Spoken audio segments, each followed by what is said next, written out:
Seorang pemuda mengikuti tes bakat Kaup. Tak disangka bakatku adalah kelas serabutan yang serba bisa. Aku langsung tersambar petir. Kelas serba bisa adalah kelas paling sampah di dunia ini.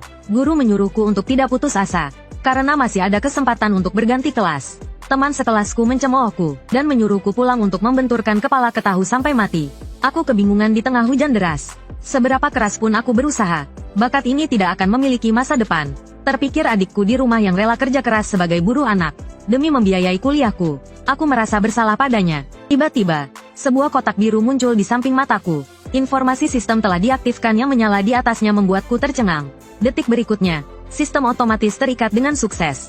Kelas ditetapkan sebagai pengelana tanpa kelas. Meskipun begitu, aku masih merasa sedih. Kuharap sistem ini bisa memberiku kejutan. Keesokan harinya, sistem memberiku misi harian. Setiap hari aku hanya perlu berlari dan melakukan 100 sit-up untuk menyelesaikan misi. Setiap kali menyelesaikan misi, aku akan mendapatkan poin atribut sebagai hadiah dari sistem. Poin atribut yang orang lain dapatkan dalam sebulan, bisa kudapatkan hanya dalam setengah hari. Poin atribut yang kudapatkan setiap hari, kualokasikan secara merata ke atributku. Semakin tinggi nilaiku dalam menyelesaikan misi, semakin besar hadiah yang kudapatkan. Kali ini, sistem memberiku target untuk mendapatkan peringkat pertama dalam ujian masuk perguruan tinggi. Jika aku bisa menyelesaikan misi dengan sempurna, aku juga akan mendapatkan hadiah misterius dari sistem. Beberapa hari kemudian, ujian dimulai. 3 gerbang batu berdiri tegak di tengah alun-alun sekolah. Setiap gerbang batu memiliki tingkat kesulitan yang berbeda. Semakin tinggi tingkat kesulitan, semakin banyak skor yang didapat. Yang paling sulit adalah ruang bawah tanah tingkat mimpi buruk. Guru berpesan agar kami memperhatikan keselamatan sebelum ujian. Setiap tahun, ada beberapa siswa yang tidak bisa keluar hidup-hidup dari ruang bawah tanah. Saat ini, ketiga gerbang batu telah terbuka, menandakan ujian telah dimulai. Melihat itu, guru tidak berkata banyak lagi. Setelah masuk, kalian bertindak sesuai situasi. Swos, sosok kami menghilang dari tengah alun-alun. Detik berikutnya, kami, para peserta ujian, telah memasuki ruang bawah tanah. Saat itu, seseorang yang jeli di tribun penonton, melihat ada seseorang yang sendirian menantang ruang bawah tanah tingkat mimpi buruk. Swos, sosokku langsung melompat turun. Hanya aku sendiri di seluruh ruang bawah tanah. Yang lebih membuat mereka heran adalah kelasku. Aku tidak memiliki senjata tetap. Di pinggang, punggung, dan tanganku, ada lebih dari 9 senjata. Seseorang di tribun penonton kembali mencemooh. Pengelana tanpa kelas berani menantang tingkat mimpi buruk. Guru menjadi panik. Kepala sekolah menatapnya dengan wajah muram. Guru mengira aku telah berganti kelas. Tapi ternyata aku masih pengelana tanpa kelas. Kepala sekolah berkata dengan tegas, "Beri aku penjelasan yang masuk akal." Dengan terpaksa, guru hanya bisa berkata, bakatnya sangat cocok untuk pengelana tanpa kelas. Dia seharusnya bisa mengatasi tingkat mimpi buruk. Di sisi lain, aku merasakan suasana suram dan menakutkan dari ruang bawah tanah tingkat mimpi buruk. Saat orang lain mencemoohku karena ketakutan dan tidak berani bergerak di dalam. Seorang pria botak di samping. Seseorang memegang bahunya dengan ekspresi ketakutan. Bayanganku melesat seperti cita, melintasi ruang bawah tanah. Melihat sekelompok goblin di depan, aku langsung menyerbu tanpa ragu. Para goblin juga bergegas ke arahku. Aku mengeluarkan senjata pertamaku, tongkat sihir, dari pinggangku, dan mengarahkannya ke goblin di depan, lalu meluncurkan skill dasar penyihir. Asteris Boom, goblin itu meledak menjadi debu. Hanya dengan satu serangan, lebih dari 90% goblin tewas. Penonton di tribun tercengang. Kekuatan sihir ini lebih dahsyat daripada penyihir profesional. Seseorang menyadari aku tidak menggunakan tongkat sihir, melainkan senjata morph. Asteris Swish. Sebuah pedang panjang muncul di tanganku, dan aku mengaktifkan skill dasar pendekar pedang. Asteris tapak angin Asteris. Dalam sekejap, aku mengiris arteri goblin. Aku berbalik lagi dan berada di belakang goblin lain. Goblin itu ku tebas pinggangnya hingga terbelah dua. Goblin yang tersisa ketakutan dan tidak berani bergerak. Jika musuh tidak bergerak, aku yang akan bergerak. Mengaktifkan skill dasar pendekar sihir. Asteris api angin Asteris. Tubuhku melesat seperti kilat melewati mereka. Sesaat kemudian, kelima goblin juga terbelah dua. Kepala sekolah menyadari ada yang tidak beres. Kekuatan skill anak ini jelas terlalu tinggi. Dia menduga aku telah membangkitkan semacam bakat. Tapi sayang sekali, skill dasar hanya bisa ditingkatkan ke kualitas C+. Kelas ini tidak akan cukup untuk nanti. Dua guru di belakang juga mengatakan aku tidak layak dilatih. Di sisi lain, aku telah melewati level pertama ruang bawah tanah. Dan tiba di level kedua. Aku pernah mempelajari datanya di sekolah. Goblin di level kedua sangat sulit dihadapi. Begitu aku membuka pintu, para goblin di bawah menatapku. Sekilas, terlihat pasukan goblin yang sangat banyak. Kira-kira ada 1000 goblin. Aku menyipitkan mata kiriku dan mengaktifkan skill umum. Asteris identifikasi Asteris. Di bawah ada Centurion Goblin level 14. Ksatria Goblin level 13. Centurion Goblin memberi perintah untuk menyerang dan mengepungku. Goblin Saman memberikan buff kepada Goblin Ksatria. Di barisan belakang, ada juga Goblin penyihir yang sedang merapal mantra. Aku mencibir, tak kusangka monster juga bisa bekerja sama. Tapi aku tidak akan membiarkan kalian berhasil. Aku mengayunkan tanganku. Skill dasar Priest. Asteris Sinar Terang. Diaktifkan. Seluruh ruang bawah tanah. Kecuali aku. Semua monster menjadi buta. Cahaya yang kuat membakar retina mereka. Saat mereka pulih, aku sudah menodongkan pisau ke leher mereka. Yang pertama harus diatasi adalah Centurion Goblin. Asteris Swish. Asteris. Satu tebasan di tenggorokan mengakhiri hidup Goblin itu. Pada saat yang sama, aku dikepung oleh banyak Goblin. Segerombolan Goblin menyerang dari belakangku. Aku melangkah maju tanpa rasa takut. Skill dasar Assassin. Asteris Bunshin. Diaktifkan. Dari belakangku, muncul aku yang lain. Asteris tusukan jantung. Kemampuan Bunshin terbatas. Hanya bisa mengalahkan Goblin level rendah. Meskipun terbatas, Bunshinku membunuh hampir 200 Goblin. Seekor Goblin merah meraung. Otot-otot di seluruh tubuhnya membesar 4 hingga 5 kali lipat. Ku meliriknya. Luar biasa. Pantas saja dia seorang bos. Dia bahkan bisa memasuki mode mengamuk. Sambil berkata, si bos Goblin kecil menerjang ke arahku. Aku melompat untuk menghindari serangannya. Sekarang bukan waktu yang tepat untuk melawannya. Di udara, aku menggunakan skill persiapan pemanggilan, memanggil elemen air. Saat ini, penonton di luar sangat tidak puas. Karena tayangan yang seharusnya menampilkan aku beralih ke yang lain. Sutradara bodoh. Cepat ganti ke pengangguran. Siapa yang mau melihat pendekar pedang kelas roket itu? Sutradara juga tahu prinsip rating adalah raja. Jadi dia segera mengganti tayangan kembali. Pria bertopeng berkata tentang tindakanku. Sempurna. Seperti di buku teks. Jauh lebih profesional daripada assassin profesional. Assassin biasa. Jangan bicara tentang melampaui aku. Bahkan meniru tindakanku pun mereka tidak bisa. Di sini, tayangan pertarunganku kembali ke layar besar. Seseorang di atas panggung menunjuk. Melihat sosokku sedang bertarung melawan bos Centurion. Sekarang adalah pertarungan paling seru. Pengangguran melawan bos Centurion sendirian. Centurion menerjang ke arahku. Ku segera mengangkat tangan kiriku. Dan melemparkan senjata rahasia. Saat kakinya mendarat, aku memasang jebakan kecil untuk menjeratnya selama 2 detik. Kemudian, aku mengayunkan tongkat sihir dan melancarkan bola api. Namun, kedua serangan itu tidak menghentikan langkahnya. Saat tinjunya hendak mendarat, aku segera mundur belasan langkah. Centurion hanya mendengar suara klik, seolah menginjak semacam tombol. Detik berikutnya, terjadi ledakan di tempatnya berdiri. Aku tahu dia belum mati. Serangan seperti itu saja tidak cukup untuk membunuhnya. Centurion meraung, menunjukkan ketidakpuasannya. Dasar pengecut. Centurion mengangkat kakinya, mengumpulkan energi api di kakinya. Aku mengangkat tanganku, mencegahnya melancarkan skill terkuatnya. Injakan perang. Tiba-tiba, dari tanah muncul sulur-sulur hijau yang melilit Goblin itu. Kecepatan geraknya melambat. Kemudian, skill persiapan penyihir, peluru es, menghujani Centurion. Serangan demi serangan mendarat di tubuh Centurion. Ini belum berakhir. Aku berencana untuk menghabisi Centurion dalam sekali serang. 3 skill penyihir menyerang secara bersamaan, mengenai tubuhnya dengan tepat. Orang-orang di luar layar sangat terkejut melihatnya. Bos mini Nifma dikalahkan begitu saja. Semua orang kagum dengan kendaliku yang presisi atas skill penyihir. Skill elemen air dan elemen petir digabungkan. Centurion lumpuh. Dia masih terjerat oleh sulur. Kekalahan Centurion sudah pasti. Kepala sekolah juga sangat senang. Silakan guru duduk dan mengobrol dengannya. Di tribun penonton, ada penggemar wanita yang ingin berganti kelas menjadi pengangguran. Tetapi dipukul oleh gurunya. Fokuslah mengembangkan kelasmu sendiri.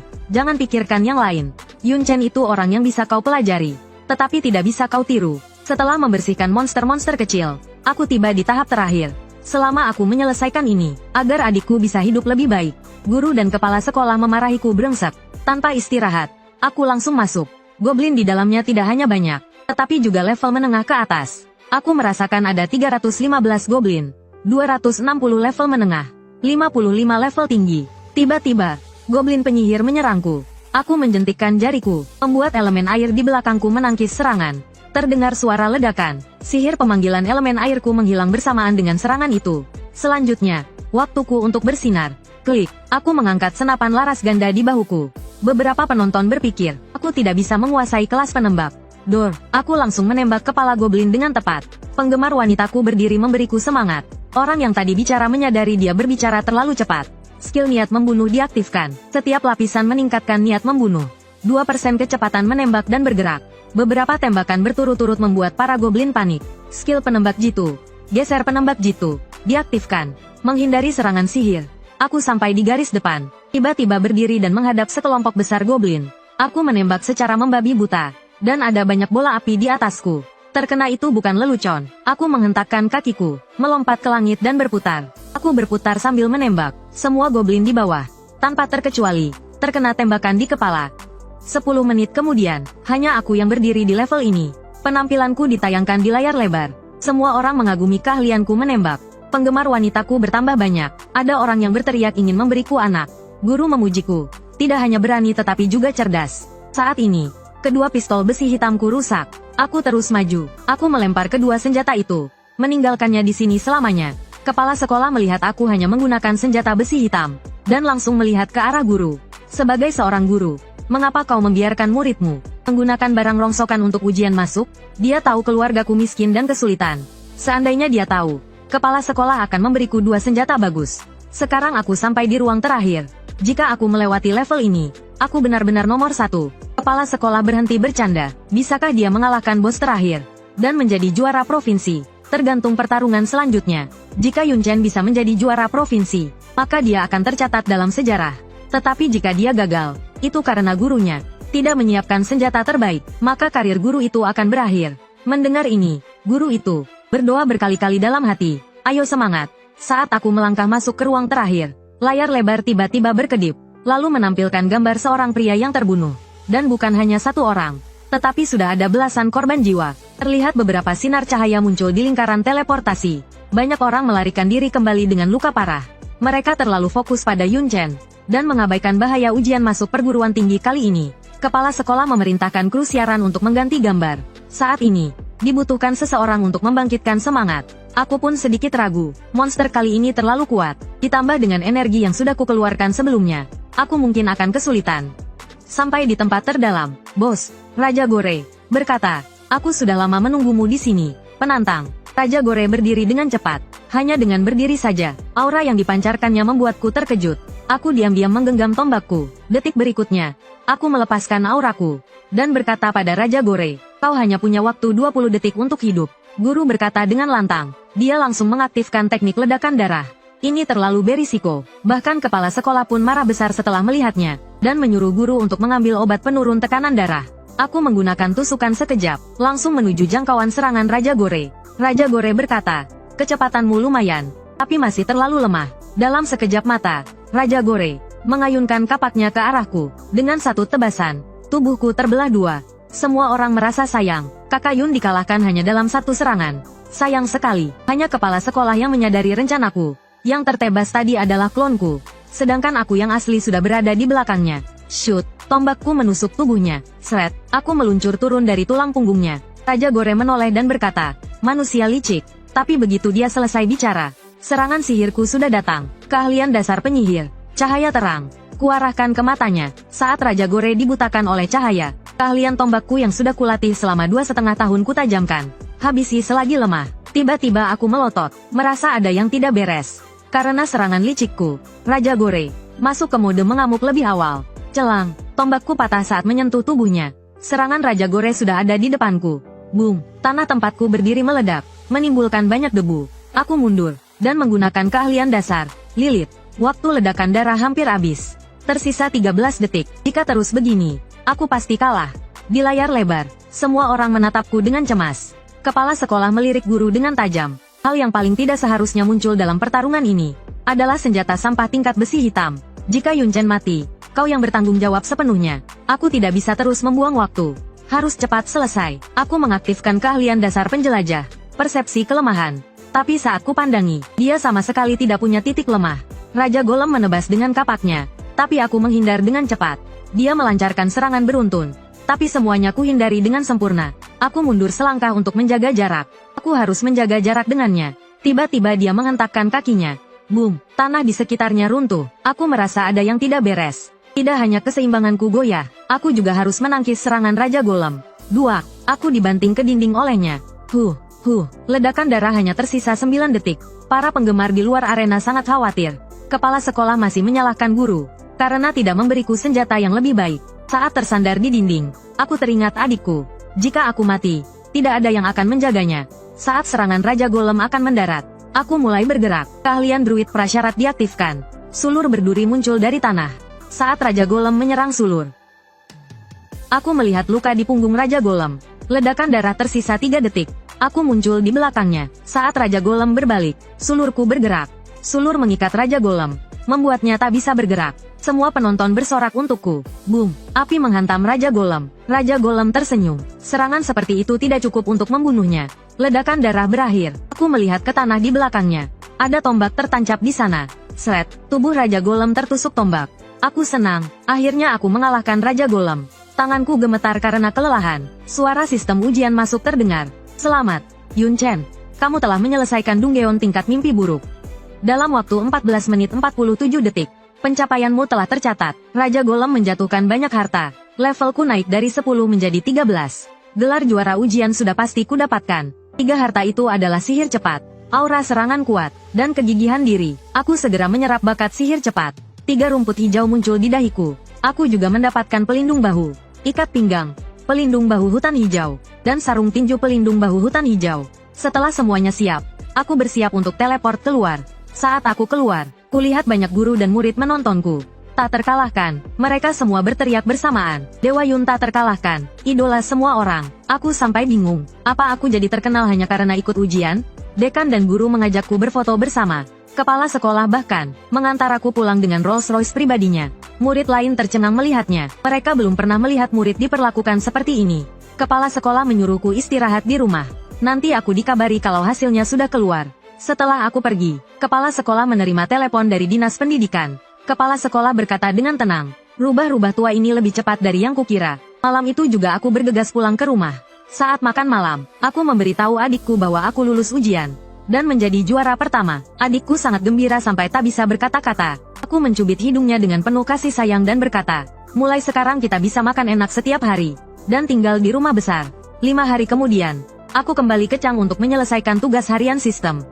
Selama 5 hari itu, aku mengumpulkan banyak poin keterampilan. Saat aku pulang, adikku langsung memelukku. Ia masih larut dalam kegembiraan atas keberhasilanku menjadi juara ujian. Ia berkata, kepala sekolah meneleponmu terus-menerus. Aku segera menelepon kepala sekolah. Tapi sebelum aku sempat bicara, kepala sekolah berteriak keras, hampir memecahkan gendang telingaku. Aku berkata kepada adikku, bagian penerimaan mahasiswa baru sudah datang. Kepala sekolah memintaku untuk datang memilih universitas. Siang harinya, aku menyamar dan pergi ke sekolah. Berita tentangku tersebar di seluruh sekolah. Saat aku sampai di depan ruang kepala sekolah, aku mendengar suara pertengkaran di dalam.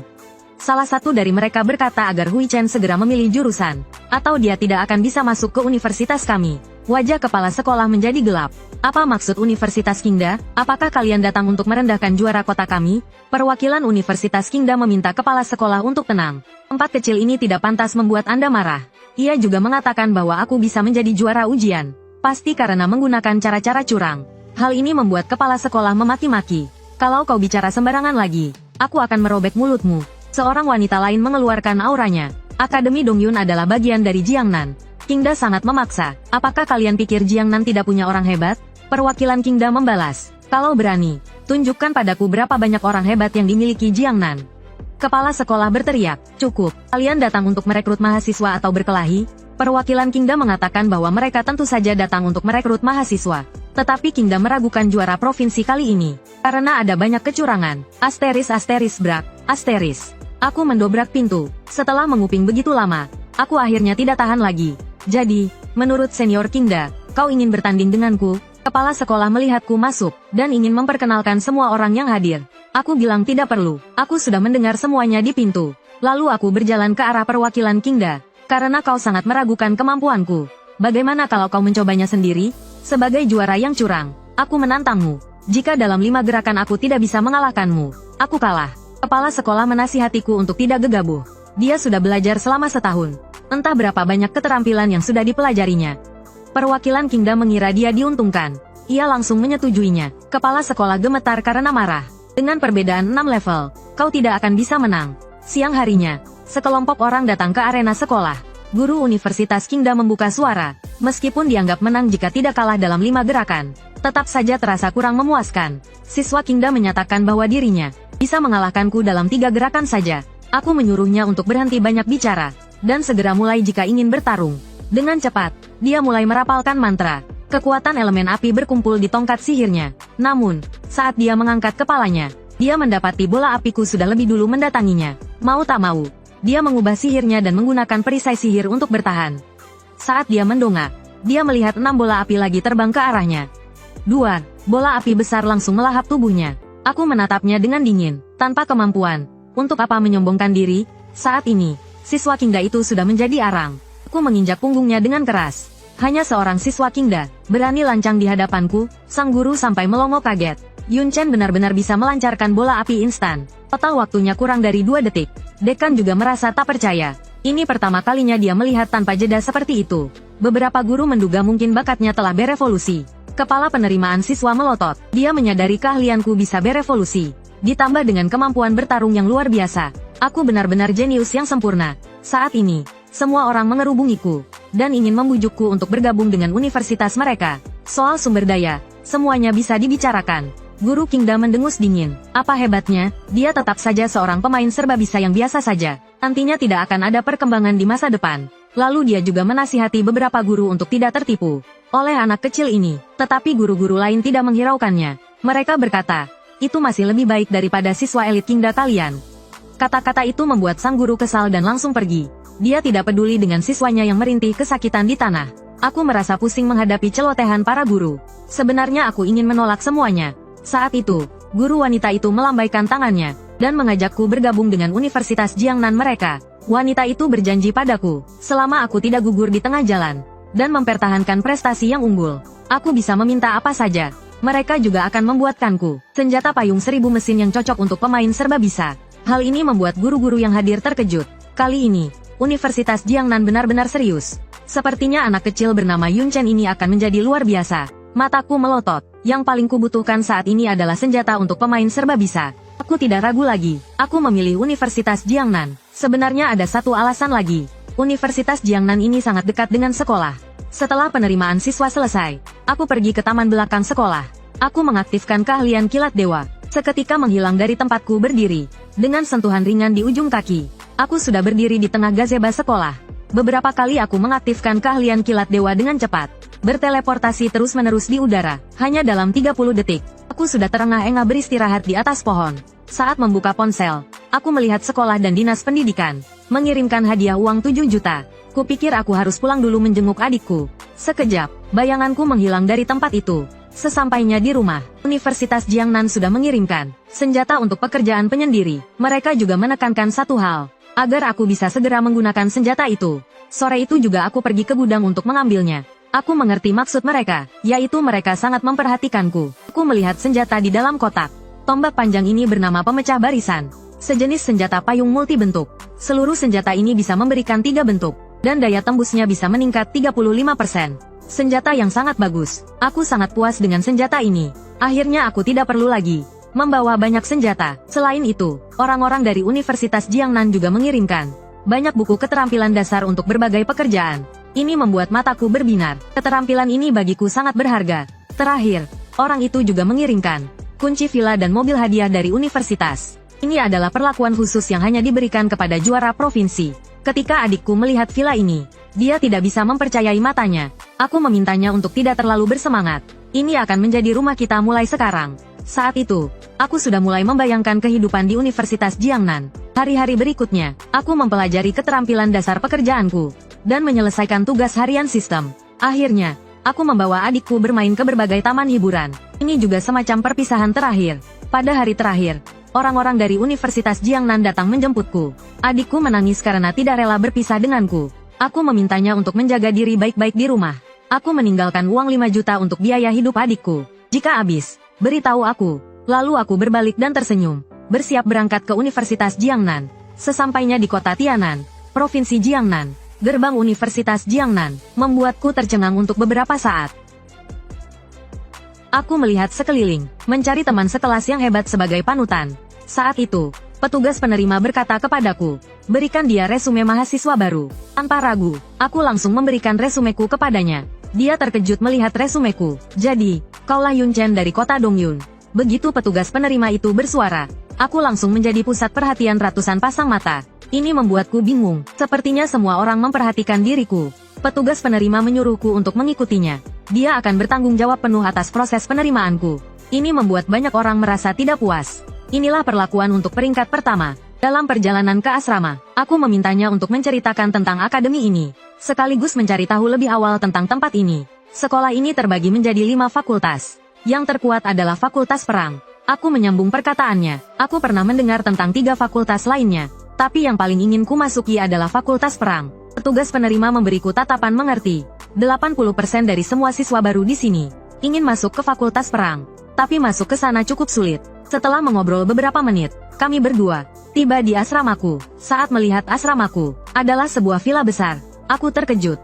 Petugas penerima tertawa melihat ekspresi terkejutku. Inilah fasilitas istimewa untuk juara provinsi, yang tak bisa dibandingkan dengan orang lain. Aku sedikit malu, jika rumah sebesar ini hanya ditinggali sendiri, mungkin akan bosan setelah beberapa tahun. Kemudian petugas penerima menjelaskan kepadaku, bahwa aku hanya memiliki hak tinggal selama 2 bulan. Jika ada orang di sekolah yang melampauiku, maka aku harus mengosongkan tempat ini. Aku mengerti banyak orang yang mengincarku, termasuk beberapa anak berbakat. Saat itu, mataku memancarkan cahaya biru. Sistem memicu sebuah misi, mempertahankan peringkat pertama di kompetisi siswa baru, akan mendapatkan hadiah tingkat S. Ini membuatku senang, tidak peduli siapa jenius atau anak berbakat itu. Jika tidak suka denganku, silakan maju. Aku, Yun Chen, akan menerima semuanya. Keesokan harinya, di upacara penerimaan siswa baru, semua siswa bersiap. Aku hanya berdiri di sini, dan sudah menarik banyak ketidakpuasan. Ye Anfu dari Fakultas Perang tertawa melihatnya. Sepertinya anak-anak kecil ini bersemangat ya. Xia Qingcheng dari Fakultas Senjata melangkah maju. Itu karena tahun ini datang orang yang luar biasa. Yun Chen, orang itu, aku yang akan mendapatkannya. Ini membuat Ye Anfu terkejut. Kau anggap aku orang tua ini pajangan? Aku juga menginginkan Yun Chen. Lalu, tanpa basa-basi lagi dengan Ye Anfu, ia menghentakkan tongkatnya. Detik berikutnya, sosoknya langsung muncul di depan kami. Ini membuat semua orang terkejut. Fakultas Perang ini benar-benar penuh dengan orang-orang hebat. Aku menatapnya dengan dingin. Aku pernah mendengar tentang Ye Anfu ini. Orang terkuat di fakultas, bahkan di seluruh Jiangnan. Ye Anfu tidak banyak bicara. Ia meminta semua siswa untuk tenang. Pukul 2 siang, semuanya berkumpul di lapangan Nanyun. Ini membuat semua orang sangat bersemangat. Akhirnya mereka bisa menunjukkan kemampuan mereka di sore hari. Pukul 2 siang tiba, semua orang tiba di tempat berkumpul. Di depan mereka ada 3 gerbang batu menuju ruang bawah tanah. Semua orang yang hadir tidak asing dengan ini. Lagi pula, mereka menggunakan ini untuk menentukan nilai ujian masuk. Seseorang berteriak di antara kerumunan. Dia ingin menginjak-injakku. Dugaanku benar, sebagian besar orang di sini sudah mengincarku. Tapi ini kesempatan bagus untuk melihat para jenius dari berbagai daerah. Penilai mengumumkan bahwa ramuan pemulihan dapat digunakan, dan tidak ada batasan penggunaan. Gerbang terbuka dengan cepat. Kekuatan teleportasi menyebar keluar pintu. Guru memberi isyarat dengan tangannya. Semua orang, bersiaplah untuk masuk ke Dunggeon. Hati-hati, berikutnya, aku muncul di dalam Dunggeon. Begitu masuk, aku tak sabar untuk bertarung. Aku melesat ke depan. Kepala sekolah melihat layar besar. Kualitas siswa baru tahun ini sangat tinggi. Seorang macinis peringkat 653, bisa solo Dunggeon Nifmah tanpa masalah. Ada juga yang hanya seorang Pries, tapi memilih untuk solo Dunggeon Nifmah. Ini membuat guru mengumpat, si bodoh itu idiot, seorang penyembuh berani solo Dunggeon. Lalu berikutnya, para guru melihat monster menelan Pries tadi. Ini membuat Xia Qingcheng sangat kesal. Tidak punya kemampuan, masih saja sok jago. Ia segera meminta staf untuk menampilkan Cheng Chen. Lalu, saat guru melihat layar besarku, mereka tercengang. Semua monster sudah kuhancurkan berkeping-keping. Para guru hampir melompat dari kursi mereka. Ini sudah memecahkan rekor Dunggeon. Mereka segera berkata, tubuh monster-monster itu hangus seperti arang. Dan ork-ork itu juga terpotong-potong. Kakek tua itu langsung menduga aku menggunakan kombinasi elemen angin dan api untuk menghasilkan critical damage. Lalu aku tiba di ruangan kedua sarang troll. Begitu tiba, aku menginjak rawa. Aku segera menusukkan tongkatku ke rawa. Asteris boom. Fireball meledak. Ku mundur memanfaatkan ledakan itu. Area ini penuh rawa dan medannya rumit. Untuk melewatinya, aku harus meningkatkan inderaku. Seketika, mataku memancarkan cahaya biru. Ini adalah efek awal skill persepsiku. Skill druid diaktifkan. Kedekatan dengan alam. Aku bisa merasakan segala sesuatu di sekitar. Asteris Swash. Aku melesat ke depan. Aku meletakkan tanganku di batang pohon. Memahami medan melalui pohon. Berikutnya, aku merasakan pandanganku meluas. Bunga, rumput, pohon, batu, sungai, semuanya menjadi mata dan telingaku. Aku melesat cepat, menuju ke tempat terdalam, mencari pintu masuk ruangan ketiga. Asteris swos, swos. Aku menggunakan blink berturut-turut. Di dalam hutan. Asteris swos. Aku meluncurkan sulur. Tanaman merambat melilit batang pohon. Aku melihat rawa di bawah dan terkejut. Jika aku jatuh ke rawa, aku tamat. Untungnya, tanaman merambat dan pohon cukup kuat untuk membuatku mendarat dengan aman. Saat aku menuju pintu masuk ruangan ketiga, seekor monster mengincarku. Berikutnya, monster itu melompat turun dan mengayunkan senjatanya ke arahku. Tepat saat ia hampir mencapaiku, senjataku tiba-tiba meledak dengan kekuatan bola api. Boom! Bola api itu langsung melahap monster tersebut. Aku memutar bola mataku. Monster kecil ini benar-benar mencoba menyergapku. Benar-benar tidak tahu malu. Aku menoleh. Jika level ini hanya seperti ini, aku mungkin bisa melewatinya dengan mudah. Karena di level ini, aku seperti memiliki penglihatan tembus pandang. Aku bisa melihat semua monster di pohon dengan jelas. Aku mengayunkan tongkatku ke bawah. Mengaktifkan skill pertumbuhan druid. Detik berikutnya, sulur-sulur tanaman tumbuh dengan cepat. Dan mengikat semua monster di pohon. Akhirnya, energi kehidupan mereka semuanya terserap habis. Beberapa guru mengagumi kemampuanku yang luar biasa. Mereka bahkan tidak menyadari bahwa aku hanya menggunakan skill dasar. Kepala sekolah berkata, level kedua ini menguji kepekaan terhadap lingkungan. Jika persepsi seseorang lemah, maka ia hanya mencari kematian. Sebenarnya, setiap orang memiliki cara yang berbeda untuk meningkatkan persepsi mereka. Hui Chen hanya menggunakan keahlian terbaiknya. Di medan perang lain, beberapa siswa berbakat sedang menerobos formasi musuh. Saat itu, aku tiba di pintu gerbang ketiga. Di depan pintu ini, berdiri monster yang sedang tertidur. Monster itu terbangun dari tidurnya, karena ia merasa ada hawa panas di bawahnya. Tiba-tiba, matanya membelalak, dan ia merasa merinding, karena aku telah memanggil bola api besar dan siap untuk menghancurkannya. Sebelum ia sempat bereaksi, bola api besar itu langsung menghantamnya, mengirimnya kembali ke sarangnya. Detik berikutnya, pintu gerbang itu didobrak. Di atas para monster, duduk seorang monster tingkat bos. Monster itu segera memohon ampun. Seseorang telah menyerangnya saat ia sedang tidur. Itulah sebabnya pintu gerbang didobrak. Raja bos hanya berkata, "Ku berikan kau satu kesempatan untuk membunuhnya. Jika tidak, kau yang mati." Menerima perintah, monster itu bersiap untuk bertarung denganku. Saat itu, aku juga tiba di sana. Dia tidak perlu mencariku. Aku datang sendiri. Swos, aku dengan cepat mengubah bentuk tombakku. Selas, aku menghujamkan 3 tikaman ke punggungnya. Raksasa itu dikalahkan oleh satu seranganku. Seperti mayat, ia terbaring tak bergerak di tanah. Bos monster meraung, "Manusia sialan, berani-beraninya membunuh anak buahnya di depannya." Seketika, 7 atau 8 sosok mengepungku. Aku berkata dengan angkuh,